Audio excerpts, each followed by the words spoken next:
രാഹുൽ മാങ്കൂട്ടത്തിൻ്റെ കേസിൽ ഒരു കാര്യം കൂടെ പറയാം, എനിക്കൊരു വ്യക്തിബന്ധവുമില്ല ആ മനുഷ്യനോട്. ഞാൻ ജീവിതത്തിൽ രണ്ടേ തവണയെ ആ മനുഷ്യനെ കണ്ടിട്ടുള്ളൂ.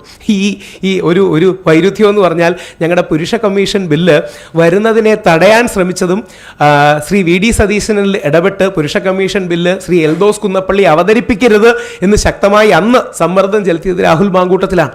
എനിക്കൊരു വ്യക്തിബന്ധവുമില്ലാത്ത ആളാണ്. പക്ഷേ അദ്ദേഹത്തിനെതിരെ ആദ്യ പരാതി വന്നപ്പം ബഹുമാനപ്പെട്ട കോടതി പറഞ്ഞു പീഡനാരോപണം നിലനിൽക്കില്ല. രണ്ടാമത്തെ പരാതി വന്നപ്പം കോടതി പറഞ്ഞു ഈ പരാതിയിൽ ഞങ്ങൾ സംശയം രേഖപ്പെടുത്തുന്നുവെന്ന്.